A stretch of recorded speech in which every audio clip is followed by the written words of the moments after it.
With the news that has come out over the last week, we are officially pivoting our forecast to stagflation. Now the signals are actually becoming really clear that inflation will start to reaccelerate, and this is going to stir turmoil in both the economy and possibly even the stock market.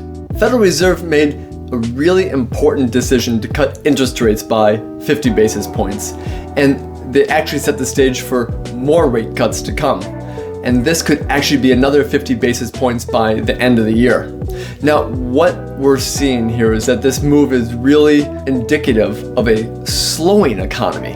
And we are actually anticipating, because of all the changes of the Federal Reserve, that we are going to start seeing a bottoming of inflation over the next couple months and start to pick up over the next 6 to 9 months. And this is really contrary to the trend that has been happening up until now, and also one that the Federal Reserve has been seeing. Now, yes, we are expecting the resurgence of this inflation to really start happening, and that's why we're calling for a lead 3 environment. So the Lion's Wealth Economic Activity and Development Stage 3, which is actually reflecting a stagnant economy, one that is not growing very well, but also with higher inflation. So that is what we're seeing now, and it's actually very interesting that the Federal Reserve is maintaining that our economy is thriving. And then they also have identified that the labor market is more of a threat than inflation. So there's a lot going on right now that we actually don't know the reason why they're doing what they're doing.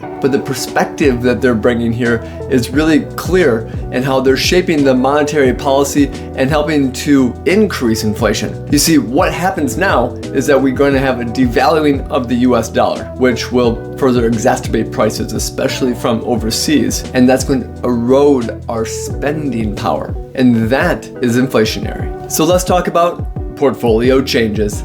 With everything that we're seeing and all the developments that have taken place over the last couple of weeks, we are making some strategic adjustments now. Like I said, we are officially moving to lead 3, which will actually continue to be invested into gold as a safe haven, because this is one of the best times that gold actually shines. Now, inflationary pressures are there, so the ones that do the best when we have inflation is commodities. So yes, I would actually consider gold more of, well, currency versus a commodity, but there's going to be a lot of other commodities that will start to go up in price. And right now we're starting to see some of the core food groups like corn and some of the areas with wheat starting to go up in price as well. And then we also have other pricing pressures that start to build up. And one of the key areas that work well in this time is technology. So we can start to add in technology. And then emerging markets are also one to add in, just because of the fact that they're going to be better suited with a lower dollar. So you see, there's a lot of what we call pin action that happens between all of these. But that alone will help us to continue to grow in these times, but also preserve and protect when times get tough. With all the changes in our economy, I actually want to take a step back and talk about wealth management and advanced planning.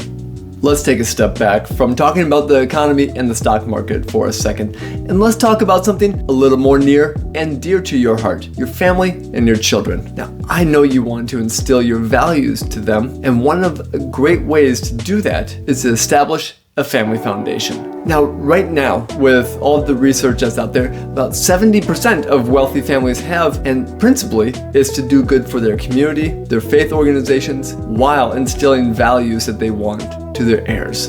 So there's a lot here that a family foundation can help with.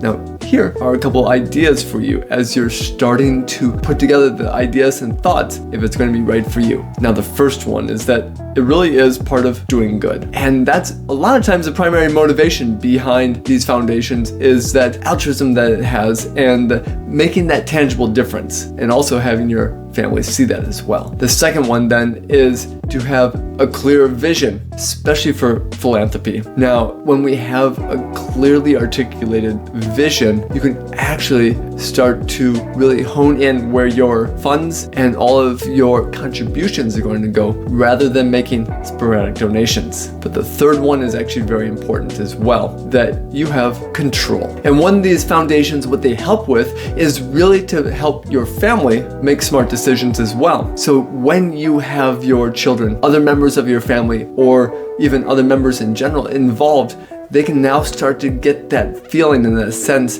of what it means to be charitably inclined and actually make decisions based upon that as well. But yes, we do have that family impact. And that's our fourth element here, that it really helps to foster unity around your family, and especially the children, as they really start to embody your visions and goals. Now, the last one here is that it is a legacy that you can help establish. And that's really where foundations can do their best work and establish something for generations to come, and one that can be there for the community for generations to come as well. So there's a lot with these family foundations, and I actually encourage you to look into them more. Already create a family foundation for various reasons. As we're taking a look at many different elements of the economy, as well as some of the advanced planning, I want to remind you of our second opinion service. And it's really designed for those whom you care about. Ones like your family members, or even coworkers or business partners.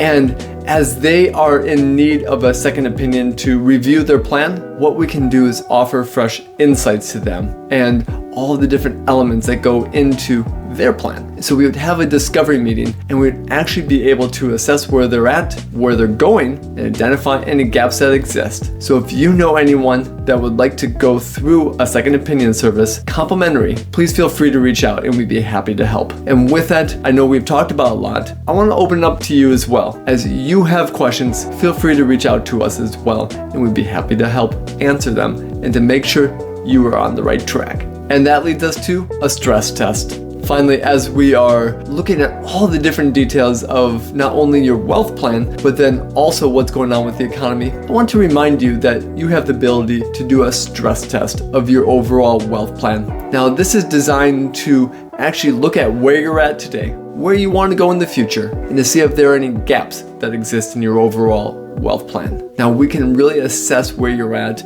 and give you some ideas on how to close those gaps. And if there's something that we may be able to help with, we will let you know. But no matter what will come out from it, you will know you'll be better off from having a stress test done on your wealth plan.